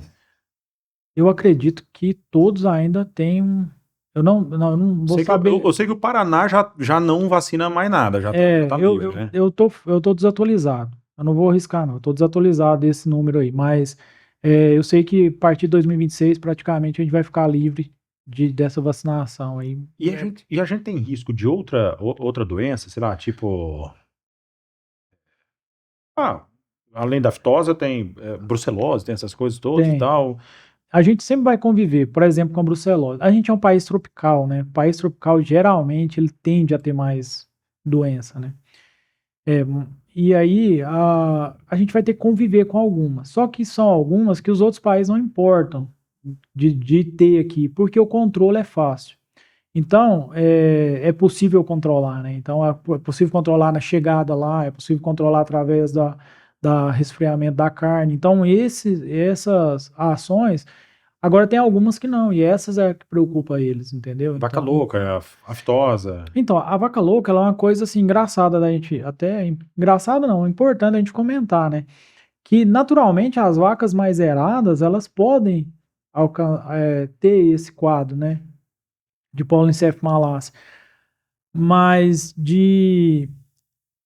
assim, é, é, é normal, é natural. Tanto é que no Brasil, quando se diagnostica que é um animal de idade, eles vão fazer isso, né? Vão liberar, não vão deixar bloqueado, né, o nosso mercado. Agora, o que acontece lá nos Estados Unidos? Aqui no Brasil, a gente não pode usar produto de origem animal para alimentação de bovinos, né? De ruminantes. Aves, suínos, não tem problema. Lá nos Estados Unidos, não, lá eles podem utilizar. E aí, esses primes lá que causam a doença, eles estão presentes. Então, é diferente do nosso, a nossa condição aqui. Nós não tem essa. Nós não tem um produto de origem animal que vai ser utilizado. Antigamente que utilizava a cama de frango, não pode mais, né? Porque a cama de frango tem lá as aves que foram mortas, que estão lá no meio, então tem pedaço de animais lá, então não pode. Então, tirando essa parte da vaca louca, que é algo que bloqueia mesmo a nossa exportação, a gente não tem. Lógico que pode surgir novas doenças, mas o que a gente hoje nós temos. Você lembra que aquele negócio aí que surgiu há pouco tempo, da vaca louca no Pará, que deu lá e tal? Aquilo lá foi maracutaia ou teve mesmo? Então, não, eu acredito que teve sim. A gente tem que parabenizar o MAPA aí, os nossos sistemas de defesa aqui, eles são bem atuantes. Só que, igual eu falei, é um animal de idade, que não precisaria dar esse impacto, e nem o governo, o erro do governo brasileiro é porque, assim, a parte do bloqueio parte de nós mesmos. No acordo com a China, quem tem que falar assim, não vai exportar é o próprio Brasil, num caso desse, né? Então o Brasil já identificou e já bloqueou. Falou, tá bloqueado. E aí quem desbloqueia é o outro lado, né? E aí não precisaria disso tudo. Tinha que criar um mecanismo que falava assim, ó, se foi diagnosticado que é um animal de idade, que aconteceu pela idade, corta e libera de novo, já nem não dá essa polêmica que precisa, porque não é algo, Foi algo dado um natural alarde. do animal. Será que essa polêmica, esse alarde todo que foi dado, não foi intencional para dar um sacode no agro aí, para dar uma prejudicada, não? Então, quando a gente olha quando a gente vê os cenários assim, a gente pode pensar que pode, né? Difícil a gente afirmar, mas pode ser sim. A gente costuma falar que a indústria ela tem um monte de saídas ali para regularizar quando há um aumento muito grande no preço na arroba, eles têm as ferramentas deles, né? Até fake news. Aí pode ser utilizado também, né? Agora, dá para esperar alguma coisa positiva desse governo no agronegócio, Marcondes? Pela leitura que a gente faz até hoje, não. Por quê? A gente, igual eu falei agora há pouco, o governo ele tinha que olhar, faz esses planos safra aí, esses anúncios, mas torna muito difícil para o produtor acessar isso. E nem sai todo esse dinheiro também. Sai todo esse dinheiro. Então, quando a gente olha para o produtor rural, pensando em pecuária, agricultura, tudo, ele é uma indústria de céu aberto. Então, ele depende do clima. Então, só olhar para o produtor e ver o que ele tem, o que ele está... é muito fácil. Agora, olhar o dia a dia é complexo para ele. Então, ora, ele está muito bem, a produção dele foi boa, mas às vezes carrega muitos anos. Pega a suinocultura, quantos anos a suinocultura rodou no vermelho? Ou pega a pecuária, agora a agricultura. E aí a turma não enxerga isso, né? Então, eu costumo pensar o seguinte, que quando Deus escolheu o produtor rural, é escolhido. Não adianta alguém que não que vai desistir. Quantas aventureiras a gente vê, pessoas entrando no agro e saindo, porque não tem esse perfil. Aí vê a soja subindo de preço. Aí vê a soja subindo de R$300. Arroba R$300, eu vou entrar. E aí entra e sai. Por quê? Porque é de ciclos. Então a turma não enxerga isso. Então, assim, a gente precisa de políticas que dá a condição do nosso produtor ser competitivo no mercado. E como que faz isso? Quando ele libera crédito com um juro mais acessível, o produtor, nesse momento difícil, ele ter. Os Estados Unidos, por exemplo, se ele tem ações lá que, se ele não quiser produzir, o governo vai bancar aquele mínimo de produção dele. Ele não precisa plantar, não precisa jogar uma semente no chão, que o governo vai bancar aquilo lá. A mesma coisa acontece na Europa. E aqui no Brasil, não consegue nem acessar créditos mais baratos no mercado. Tem que lançar a mão de créditos mais caros. Então, isso aí a gente só olha por fora, né? A gente olha, igual você falou, né? A gente olha e acha que é tudo fácil, tudo O bonito. produtor rural Agora, é só o cara que racha de ganhar dinheiro e anda de Dodge Ram, né? não, e aí esses dias eu conversando agora que começou a chover, falou, cara, tá 36 horas lá plantando. Por quê? Porque não pode perder o tempo. Agora, quem trabalha 36 horas direto, assim? Ninguém. Não existe Não ninguém tão existe. otimista quanto o produtor rural. E aí chove, o cara tem que sair desesperado. Aí depois volta. E o pecuarista é a mesma coisa. É, não tem sábado, não tem domingo. Boi no confinamento não tem sábado, não tem domingo. É 24 É horas por dia. 24 horas. O meu celular, final de semana, ele tem. Eu não importo de mandar mensagem, ó, boi que parou de comer. Boi aqui não tá. O trato aqui acabou e tem que fazer isso. Então, a gente não tem sábado, domingo. E o pior ainda, o produtor de leite. Porque quando você pega ainda as outras atividades, são sazonais. Leite é todo dia. Domingo a domingo, sol, chuva, feriado. O cara não tem descanso. E não adianta, o cara pode ter a melhor equipe. Ele vai ter, às vezes, que vai ter que resolver situações onde ele vai ter que resolver, que vai ter que ir para a fazenda e resolver. E ele ainda é refém da energia elétrica que não garante nenhuma estabilidade no Brasil também, né? E aí tem que pagar horrores Um gerador. Tem que ter alguma coisa segurando ali, porque faltou energia ali 2 horas, o leite dele já perdeu. Já perdeu. Jogar fora. Jogar fora, ou seja, todo aquele custo que ele teve com ração, com remédio, com um monte de coisa ali, né? E uma energia extremamente cara, né? Extremamente cara e ineficiente. E ainda a turma critica quando a gente faz uma energia limpa aí, né? Vai fazer uma hidrelétrica aí, a turma... né? E ainda tem todas essas coisas. Então, isso é para você que está fora da bolha do agro, para você entender o quanto é complexo e o quanto o agro é importante na vida de todos nós. Que nem estamos dentro da cadeia produtiva, por maior que ela seja, mas não interessa onde você vive. O agro está aí, o agro está beneficiando a sua vida, e por mais que de repente seja... tem aquelas pessoas que a gente sabe, infelizmente, que não tem condições de ir no mercado e comprar lá um quilo de carne. A gente sabe que tem pessoas necessitadas hoje no Brasil. Com certeza. Mas o cuscuz, você compra lá por R$3 a R$6 lá a embalagenzinha de massa de cuscuz, é agro, né? O agro está presente, o agro está em tudo. E, como a gente sempre fala por aqui, né? O produtor rural é um grande herói não reconhecido, não valorizado nesse país, né? Muito criticado, infelizmente. Infelizmente. Eu sempre bato nessa tecla, porque assim, ó, o agro eu percebo que o agro não é... Ele é injustiçado, né, Marcondes? Por quê? Se a gente vê um advogado fazendo tranqueira, por exemplo, a gente viu lá a Deolane agora sendo presa porque... envolvida na maracutaia. Mas é só a Deolane, é só ela. Não foi a OAB, os advogados todos que são taxados como destruidores da credibilidade, da idoneidade do direito e tal, né? Não.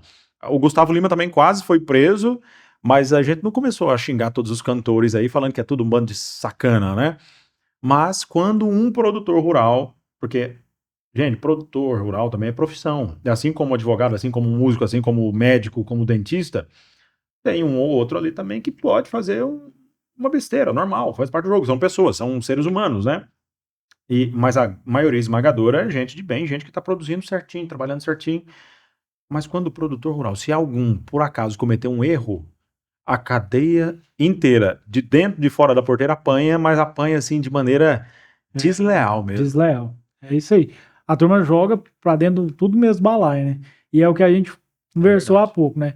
É igual todas as áreas tem pessoas honestas e tem pessoas desonestas. Infelizmente, não tem como você falar assim, eu vou filtrar e vou trazer só os bons. Infelizmente, tem gente que não anda certo. Em que pese no agro é uma pequena minoria. E é uma pequena, porque ele não consegue sustentar. Se ele não trabalhar Se ele certinho, não trabalhar, permanece na não atividade. permanece.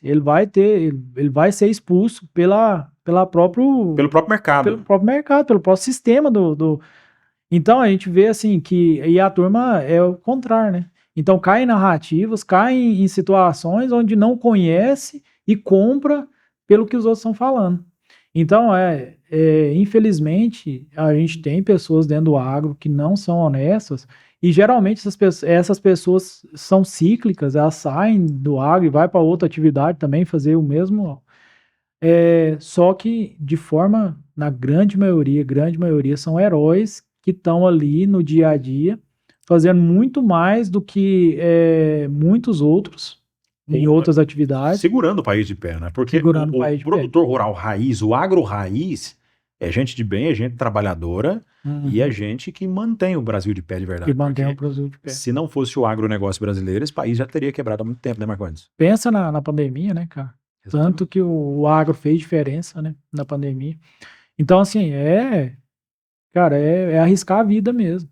A gente o produtor rural, assim como nós também, que está atendendo esses produtores, nós estamos na rodovia aí, sujeito a risco todos os dias. Rodovias de péssima qualidade, rodovias difíceis de andar e com chuva e sol e poeira.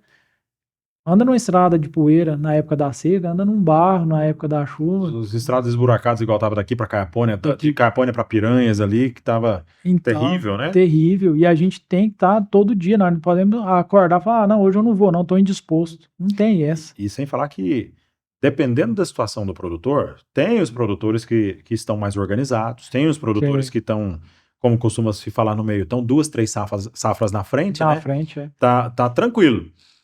Mas tem uma grande parte que uma chuva ou a falta dessa chuva é o que define se ele toca a atividade ou se ele quebra de vez. Justamente. Né? Então, assim, é o jogo. O que é risco de day trade na Bolsa de Valores? Esse pessoal não sabe nada de risco. Não sabe. Né? Não sabe nada de risco. Produtor rural ali é risco de verdade. Assim, é o tudo ou nada, né, Marcondes? Tudo ou nada. Ele tem e ele está sujeito a várias coisas, né? Então a gente pensa a clima, a doença, a logística, operacional, tudo ele tá sujeito a. E o pecuarista ainda tem a cobra que pode morder um boi lá. Tem tudo isso. Né? Doenças assim que pode dizimar rebanhos aí e a gente raio, né? Agora começa essa época, muitos animais a gente perde por conta disso. E é igual você falou, às vezes tem um produtor que consegue absorver, mas tem outros que não, que depende muito. É fatal, né? Que é fatal, pode ser decisivo no negócio dele. Né? E aí arruina a vida dele e da família inteira. E da família inteira. Então até mesmo a região, às vezes, né? Porque tem mais gente que está envolvida. Né? Mais gente envolvida ali. Agora, a sua empresa, a Barros Agronegócio, qual que é a big idea da Barros Agronegócio? A gente trabalha em três linhas, principalmente. A gente tem a parte de nutrição animal na parte mineral. Então, a gente trabalha com a Nutron Cargill. Trabalha com a parte completa deles, de minerais, rações e núcleos.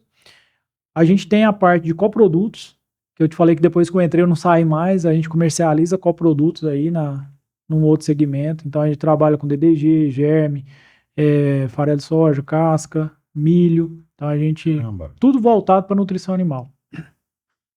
E aí tem uma outra parte que é a parte de consultoria, onde a gente está dentro da fazenda do produtor.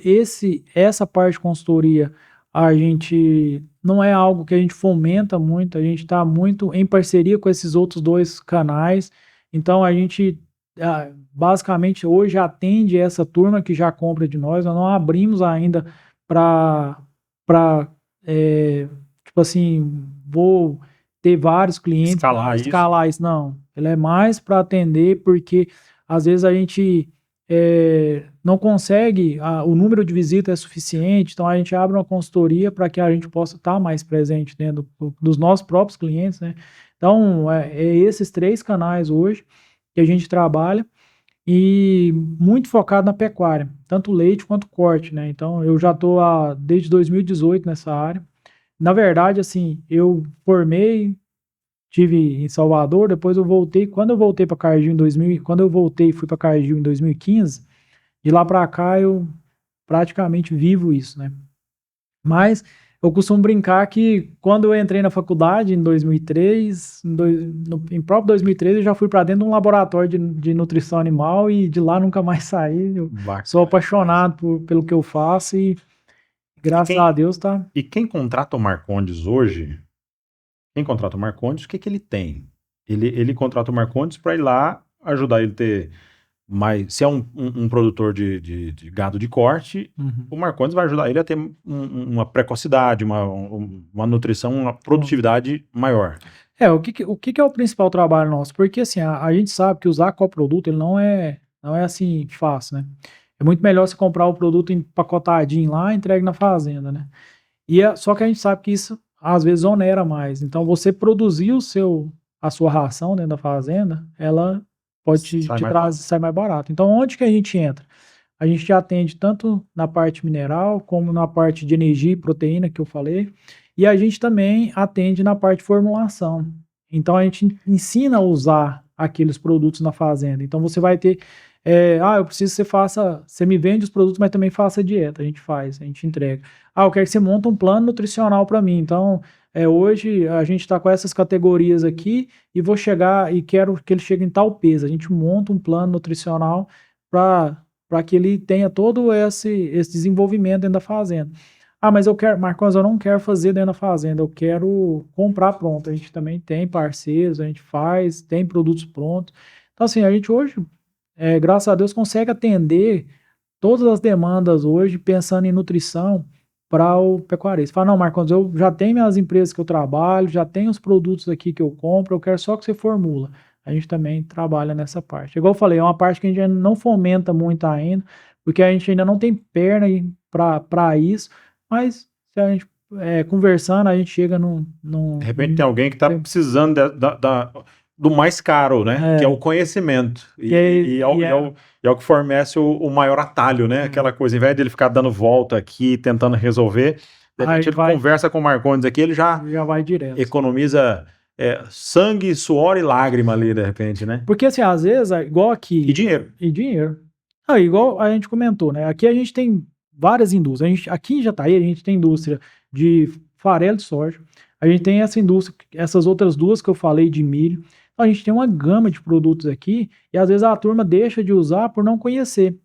Então eu vejo muito produto daqui saindo para muito longe e não ficando aqui porque a turma não conhece. Não tem o conhecimento. Não tem o conhecimento. E Marcondes, para quem compra a casca, compra o farelo e tal, compra o milho, compra, enfim, os produtos aí que você vende, para fabricar na própria fazenda, consegue economizar quanto por cento mais ou menos aí, ao invés de comprar pronta, a ração ensacada pronta? A gente costuma trabalhar com número aí, é difícil a gente falar porque cada cenário é um cenário, mas a gente trabalha com número aí de 20% a 30%. Que porque a margem da indústria, é o que ela... Porque assim, ó, isso falando da nossa região, né? Então, por exemplo, uma indústria que está lá em Goiânia, geralmente o milho sai daqui, ou porque Goiânia mesmo ali em redor não tem. Então ela vai trazer o farelo de soja, então ela tem o frete para ir lá processar e voltar. E a gente tem um DDG aqui, a gente tem farelo aqui. Tá, né? Tudo aqui localizado. Tudo aqui. Então vai sair daqui para ir lá processar e voltar. Então, e isso tem custo. E ele vai colocar a margem dele ainda em cima. Então, assim, é lógico que não é todo mundo que vai poder comprar, não é todo mundo que vai poder fazer a própria comida dentro da fazenda. Vai ter que comprar pronto. Alguns, dependendo do tamanho, da estratégia. Mas, de forma geral, esse é o número que a gente trabalha, de 20% a 30% aí que ele pode economizar fazendo dentro da fazenda. Ou seja, se é um produtor que gasta ali em média, né, por ciclo de engorda ali em torno de, sei lá, vou colocar um número hipotético aqui. Se ele gasta 1 milhão com Quem vai tirar ração, 200, 300 mil, 200 a 300 mil de de economia. economia. E que acaba sendo refletido para nós aqui na ponta na hora que a gente vai comprar a carne do churrasco, o sextou. Pois é. Vai sair mais Vai barato. sair mais barato. Porque assim, infelizmente hoje a gente vê que o produtor que tem que segurar ele tem que absorver parte dessas variações, porque o mercado ele estabelece um valor lá. Então, o que o produtor tem que pensar? Ele tem que reduzir o custo ali dentro. Também, lógico, ele tem estratégia que ele pode travar preço e garantir a margem dele, mas ele, dentro do que a gente faz, a gente pode diminuir, tentar identificar ali dentro e reduzir esse custo da arroba produzido que a gente fala. Então, qual que é o principal ponto? É reduzir o custo da arroba. Por quê? Você está com a arroba a 230 e você produz ela a 200, a 190, então você já tem margem. É igual a soja. Quantos sacos de soja que eu gasto para produzir, que eu gasto para plantar? Então, qual que é o meu custo, né? Então, quantos que eu vou ter que produzir a mais para fazer pagar? Então, a mesma coisa o pecuarista. Qual que é o custo da arroba produzida dele? Qual que é eu vendo bezerro. Qual que é o custo do meu bezerro hoje? Então, qual que é o custo desse boi magro que eu vendo? Então, a gente tem que saber o custo para saber aonde a gente vai economizar, onde a gente vai ser mais efetivo.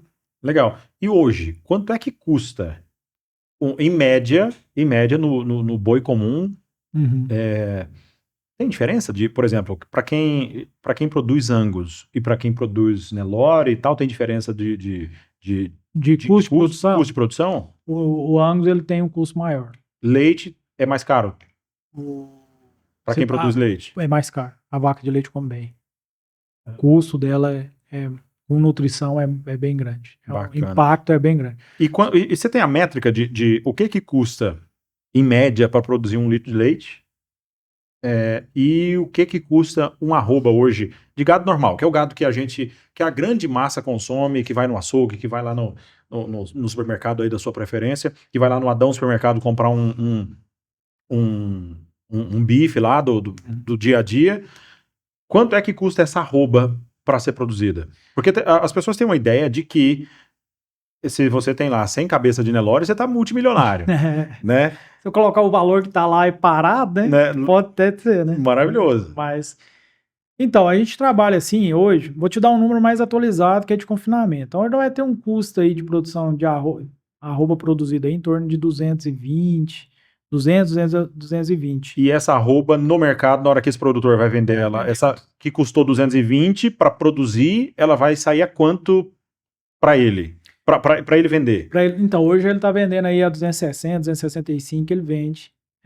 Ou seja, vamos falar assim, tem alguns que tá tendo até acesso maior do que isso, né? Consegue vender mais caro que isso. Ou seja, tá dando aí R$50 mais ou menos de margem por arroba. Isso aí falando de uma pessoa bem eficiente ainda para produzir, né? Ou seja, tem que ser tudo isso aí, da caneta muito bonitinho. Muito bonitinho. Então, assim, a gente tá falando aí também de, às vezes, conseguir no pasto, conseguir mais barato que isso ainda, né? Mas no pasto, em contrapartida, vai levar mais tempo para preparar o animal. E ele depende de uma qualidade de pastagem, né? Confinamento, ele vai depende de chuva. Vai pôr tudo ali. Aí ele depende de chuva, depende de se ele adubou, a qualidade dessa pastagem. Então, mas se ele fizer. Você comer a palhada, trem tudo. Justamente. Mas se ele fizer, vamos falar assim, ele fez o trabalho de casa bem feito em cima da pastagem dele, a roupa produzida dele é mais barato. É bem mais barato. Então hoje a gente costuma falar assim, o mais barato hoje é pasto. Então, o animal produzido a pasto, ele é mais barato, o produtor. Demanda mais área? Demanda, mas ele tem um custo bem mais em conta. O animal a pasto, tem outro mito aqui, outro mito que você vai conseguir desmistificar pra gente.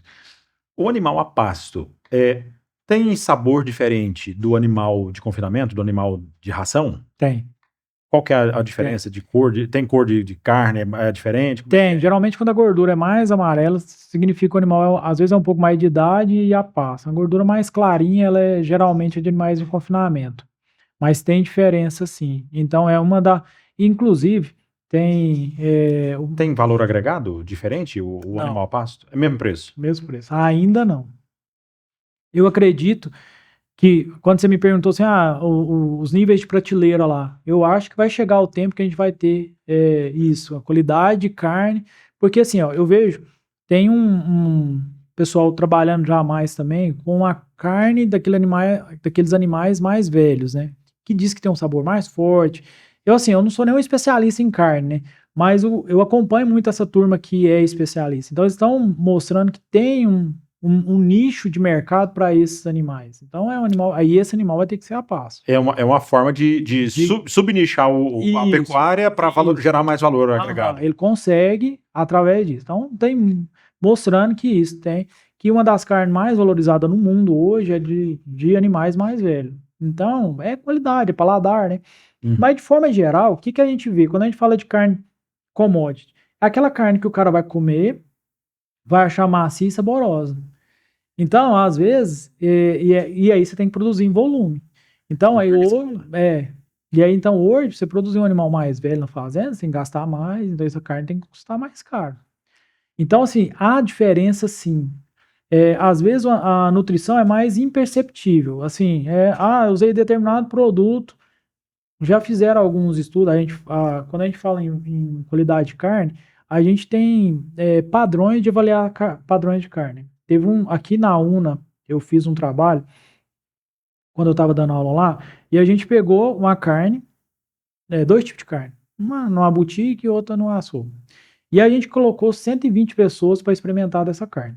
Mesmo padrão, assim, ó. A gente embalou 120 Caramba, alunos, foi. E aí a gente fez, aí rodou estatística, viu que as duas eram diferentes. Então, a gente começou a... Só que assim, a gente teria que ter feito muito mais trabalho. Foi um trabalho bem simples, só para um dia lá, né?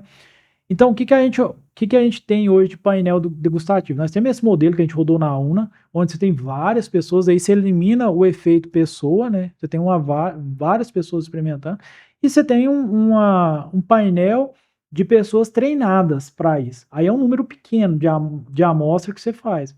Então, e aí quando você pega esse painel, às vezes você pega mais efeito na qualidade da carne. Só que esse efeito não é perceptível na grande maioria As pessoas não são treinadas, não têm a percepção para isso, né? Não tem percepção para isso. Então, às vezes, fala, usa isso aqui, dá sabor na carne. Cara, a grande população geralmente come a carne tomando cerveja, tá comendo... Enche de tempero.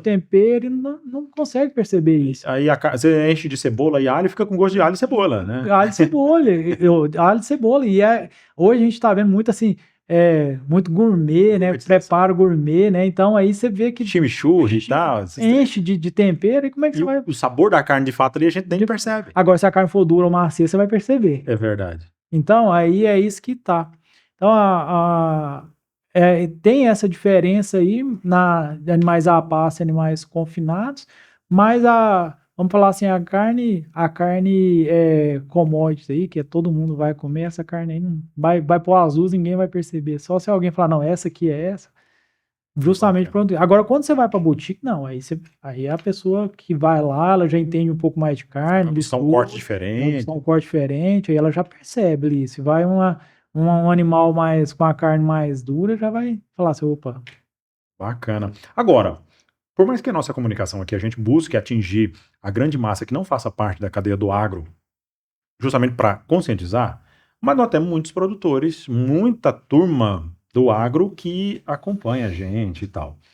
E o Marcondes, se for dar um conselho, uma recomendação, lógico que há contextos e contextos, depende da estratégia, depende da abordagem, do objetivo de cada um. Mas, em via de regra, o que vale mais a pena, economicamente falando, para o produtor? Boi a pasto ou confinamento? Boi a pasto. Se for para mim assim, igual você falou, fazer uma escolha, eu falo boi a pasto. Boi a pasto? Boi a pasto. Economicamente é melhor. Se fizer uma pastagem bem feita, é lógico, você vai ter um custo inicial aí às vezes maior, mas ele vai te dar um retorno, a longo prazo ele vai te dar um retorno melhor. Então, a gente vê crescendo muito boi semi-confinado. Então, eu acredito muito nisso. O que é o semi-confinado? Ele recebe uma quantidade de dieta, de ração semelhante a um confinamento, mas ele está a pasto. Interessante. Basicamente é isso.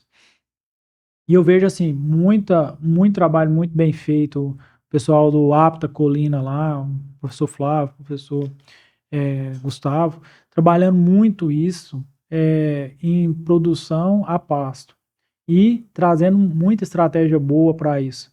Então, é assim, se fosse para mim falar assim, é, vai pelo pasto. A chance de errar é menor. Confinamento, a margem é pequena, é o dia a dia, todo dia você tem que fazer a mesma, não permite erro. Então, animais, a concentração de animais por metro quadrado é muito grande, risco de doença, então é muito complexo. Hoje eu trabalho muito mais confinamento, mas eu sei o risco, a complexidade que é dentro de um confinamento. Bacana, Eu recomendaria o pasto. bacana. Uma outra pergunta. É, é, falando de leite agora. Eu nasci na roça, cresci na roça, e lá, como é que era o café da manhã de menino na roça? Era o leite no copo aqui, ó. Aham. Colocava café e o O açúcar no fundo do açúcar copo, já ia lá. ia no peito da vaca aqui, ó, e o leite direto do peito da vaca. Tem muita gente aí, tem um monte de hater que isso, faz mal, não sei o quê, tem um monte de nutricionista falando que não recomenda. E aí, o doutor Marcondes Dias, o que tem a falar sobre isso? Então, assim, eu fiz também isso demais, cresci fazendo isso, eu acho bom demais, a espuma ali é boa, só que Nossa. tem risco, né? Por quê? Quando você pensa animais com brucelose, ela é uma zoonose, então ela pode passar para o ser humano. E ela só que ela é muito termosensível, então ela é uma simples, um simples ferver o leite já elimina. Então, que é a minha recomendação?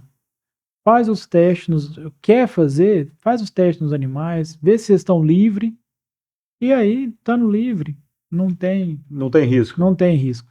Então pode continuar, essa é a minha recomendação. Agora, pra você que é menino da cidade e vai na roça passear, você chega lá, você só pergunta o dono da fazenda se ele vacinou. Se tem, tá tudo Tá tudo certinho. certo e ripa na chulipa. É ótimo, é maravilhoso. É bom demais, você tá doido, é bacana demais. Marcondes, eu tô vendo que você tá olhando pro celular, sei que o seu tempo é valioso. Eu quero agradecer demais sua participação, cara. Nossa, que faculdade que eu fiz aqui hoje. Eu fiz uma faculdade gratuita aqui. Obrigado, viu? Foi maravilhoso ter você aqui. Cara, eu que agradeço. A gente falar daquilo que a gente faz é muito bom, né? Nem ver o tempo passando, né? É bom, né? O dia a dia nosso é isso, é todo dia é isso. E para quem tá precisando lá de uma consultoria, para quem tá precisando nutrir melhor e os animais, para quem quer baratear o custo de alimentação, da nutrição animal da fazenda, como é que faz para falar contigo? Como é que faz para falar com a Barros? Procura nós aí, a Barros tá no Instagram, tá no LinkedIn, tá todos, barros.cna no Instagram. Pode passar meu celular Pode, também. fica à vontade. Meu celular é 64 99903 2827 e procura a gente aí. A gente está aí para servir e atender melhor o pecuarista.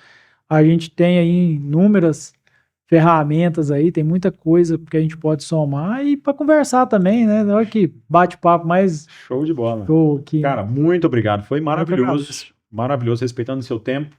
Obrigado. Recado que você deixa aí para o produtor que de repente nesse momento. Queria que você deixasse 2 recados. Um para o produtor pecuarista que está nesse momento assim, meio Para lá, meio para cá. meio pensativo. E outro para as pessoas que estão do outro lado, as pessoas que não são do agro, mas são usuárias do agro. Usuários do agro. Bom, você que é usuário do agro, eu convido você a vir conhecer o agro, passar um tempo assim como a gente vive. A gente tem a curiosidade de saber outras coisas fora do agro, né? E a gente estuda para isso. Então, da mesma forma, vocês vêm para cá, venham conhecer, venham entender. Pesquisa, né? Pesquisa, entende um pouco, pisa um pouco na terra, passa um pouco do calor que a gente passa, né? Então, acho que isso é importante. Antes de você falar qualquer coisa, conheça esse mundo maravilhoso que a gente vive. Ao produtor, primeiro eu quero deixar aqui um recado que, assim, se você não puder suportar o que vocês estão passando, Deus não teria confiado a vocês essa tarefa.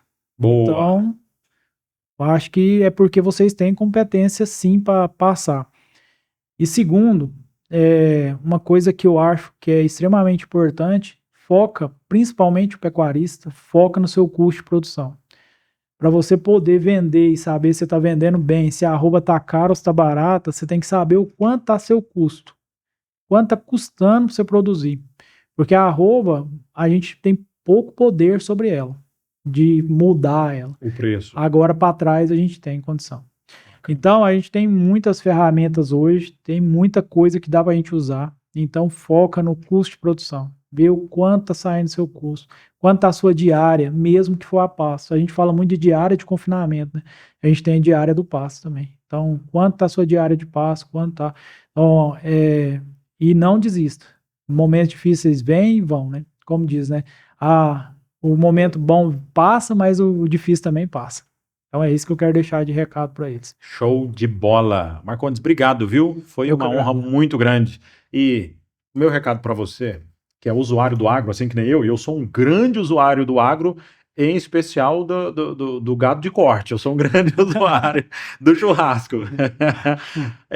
Seguinte, toda vez que você for fazer uma refeição, se for tomar um café, se for passar um perfume, passar um hidratante no corpo, que você for tomar um banho, usar um sabonete, um shampoo, lembre que por trás de tudo isso tem um produtor rural aguerrido, um produtor rural otimista, que mesmo nas maiores dificuldades não desistiu, está lá firme. Lembre-se que atrás do alimento, aí do leite dos seus filhos, da fralda que você usa aí nos seus filhos, tem um produtor rural trabalhando ferrenhamente para garantir que tudo isso aconteça. Se você vê o comércio da cidade funcionando, você pode ir no supermercado e comprar o produto que você quiser, é graças ao produtor rural. Esse herói brasileiro, que no que depender da gente aqui do AgroX, não vai ser mais um herói anônimo, porque aqui, produtor rural é tratado como herói. E você, produtor rural, parabéns e muito obrigado por tudo que você faz por nós. Forte abraço. Lembrando que o AgroX é sempre no oferecimento da TumiX Treinamentos para você que é empresário, quer ter uma equipe de elite, vendedores falcões aí, batedores de meta, geradores de resultado na sua empresa. TumiX aqui, ó, fala com a turma da TumiX que essa galera vai te ajudar aí. E se você quer se tornar o profissional mais desejado, mais bem pago do mercado, TumiX também vai te ensinar técnicas, processos e a mentalidade de um vendedor falcão para você se tornar um vendedor de elite e ser muito desejado e valorizado no mercado. Sabe aquela sensação de você trabalha e de repente não vem a realização, você continua passando na frente da vitrine e não podendo comprar o que você quer, não podendo realizar os seus desejos aí, porque de repente você não é reconhecido, valorizado na profissão que você está executando aí, principalmente você que é de atendimento ao público, quer se tornar um profissional desejado e valorizado, que ganha bem, que tem liberdade, se torne um vendedor falcão, um vendedor que bate meta, gera resultado e cresce na vida, para gerar condições, qualidade de vida para você, para toda a família, para as pessoas aí que você ama, tá bom? Obrigado. Rede Adão, Supermercado, Adão Gás e Adão Pet para você. Se você quer fazer compras com mais qualidade, ter a garantia de que você está indo num açougue que tem só produto top, de qualidade, se você quer ir num lugar que você é muito bem tratado, muito bem atendido, em Jataí, Adão Supermercado, na Joaquim Cândido e também no centro da cidade, tá bom? Agora, se você está precisando de gás, dá um gás aí na sua cozinha, quer um gás de qualidade, sabe aquele gás que não empreteja a panela, que funciona de verdade, tem alta rentabilidade?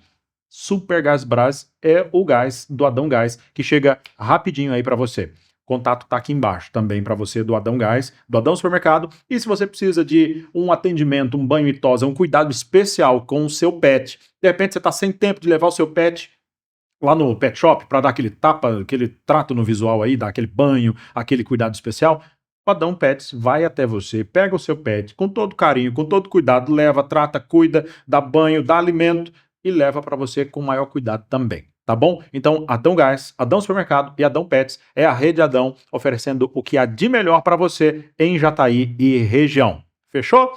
No mais, a AgroX volta semana que vem com mais um convidado extraordinário, trazendo conhecimento maravilhoso e trazendo pra gente esse valor que o agronegócio tem, mas que infelizmente nem todo mundo fala. Então aqui a gente vai mostrar as verdades do agronegócio, mostrar para você que o agro está em tudo e todos nós dependemos do agro e essa maravilha que movimenta o Brasil, mantém o Brasil de pé.